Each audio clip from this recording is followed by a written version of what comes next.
j'espère que vous allez bien. C'est Saki.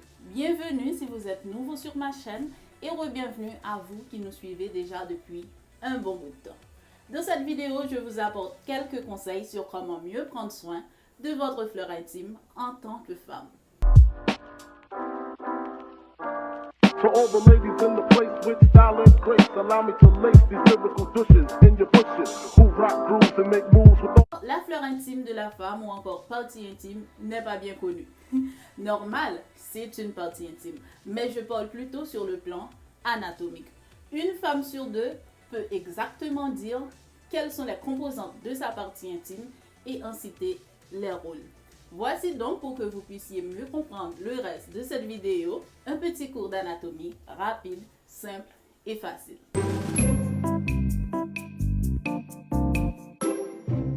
Vulve et vagin. La vulve, c'est la partie externe, ce que l'on peut voir. Elle est composée du mont de Vénus, ou pubis, où poussent les poils pubiens, des deux grandes lèvres, des deux petites lèvres, du clitoris et de deux orifices. Le premier orifice, c'est l'urètre, par où passe l'urine. Le deuxième, c'est l'entrée du vagin. Question taille et forme, la vulve n'a pas de standard. Elle varie d'une femme à l'autre. Le deuxième orifice, comme je le disais, c'est l'entrée du vagin. Donc le vagin est interne. Le vagin, c'est un tube musculaire. C'est par là que passe le bébé lors de l'accouchement. C'est par là également que pénètre le pénis, les doigts ou autre chose au cours des relations sexuelles avec pénétration. Le vagin comporte une grande quantité de bactéries. Ces bactéries sont là pour préserver la santé du vagin. Ces bactéries forment ce qu'on appelle la flore vaginale ou encore microbiote. Mais cette flore vaginale peut être détériorée par des actions que nous posons, d'autres que nous ne posons pas, ou encore certaines actions que nous posons mal au quotidien. Voici donc, pour vous aider à mieux prendre soin de votre fleur intime, quelques conseils. Conseil numéro 1. Après vos besoins, toujours vous essuyer de l'avant vers l'arrière, jamais l'inverse pour ne pas transporter les microbes venant du tube digestif qui peuvent se trouver au niveau de l'anus vers le vagin et causer des infections. Conseil numéro 2. Évitez les douches vaginales. Le vagin est un organe interne, pas besoin d'aller le laver.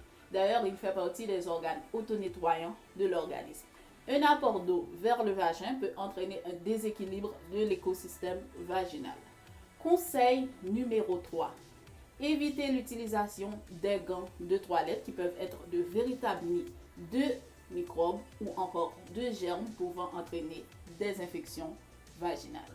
Conseil numéro 4. Diminuez considérablement l'utilisation des lingettes ou encore les wipes qui contiennent dans leur composition des parfums, des désinfectants ou encore d'autres produits chimiques. L'usage de ces lingettes est sans rinçage. Alors ces produits qui seront déposés sur la vulve ou autre part peuvent à la longue causer des irritations. Conseil numéro 5. De toilette au maximum au quotidien selon les circonstances et cela suffit. De même que manque d'hygiène peut nuire à la santé, une trop grande hygiène peut également nuire. Toujours bien vous essuyer après le bain parce que le duo composé par la chaleur et l'humidité au niveau de votre partie intime peut être une vraie bastion pour la prolifération des microbes pouvant à la longue entraîner des infections vaginales. Priorisez les culottes en coton et pas trop serrées. C'est vrai que le string est assez intéressant dans le cas d'une petite sortie extraordinaire avec un partenaire extraordinaire qui probablement peut se terminer dans des positions extraordinaires, mais cela s'arrête là. Vous devez porter des culottes en coton lorsque vous passez vos journées à l'extérieur, que vous portez des jeans serrés, puisque le coton est hypoallergénique et que ça respire mieux, donc ça peut vous aider à combattre les odeurs. Toujours bien laver vos sous-vêtements et les laisser sécher au soleil. Les étendre de préférence à l'endroit de manière à éviter que la poussière vienne se déposer directement sur la partie qui sera en contact avec votre corps. Et bien évidemment, une culotte propre après chaque toilette. Évitez les micro-coupures au moment des rasages. Utilisez une lame de rasoir assez coupante et neuve. puisque les micro-coupures au niveau du mont de Vénus lors des rasages peuvent favoriser la prolifération, la multiplication de microbes au niveau de votre vue. Évitez l'automédication. L'automédication, c'est lorsqu'on achète des médicaments sans avis médical ou bien encore que l'on emprunte les médicaments d'une voisine, d'une cousine, d'une tante. Il faut bannir l'automédication qui peut être fatale.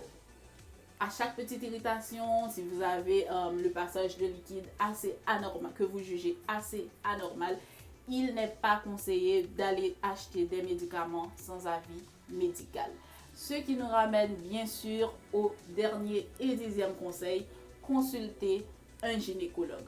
En tant que femme, en tant que jeune femme, il est bien de consulter régulièrement un gynécologue afin de faire un check-up, de détecter ce qui est anormal assez tôt pour pouvoir prendre les mesures nécessaires. Évitez de toujours consulter un gynécologue avant de vous marier. Non. Consultez régulièrement un gynécologue.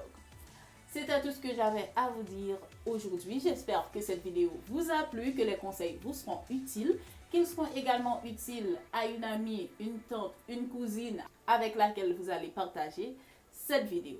Je vous dis au revoir et à la prochaine pour une autre vidéo. Bye bye!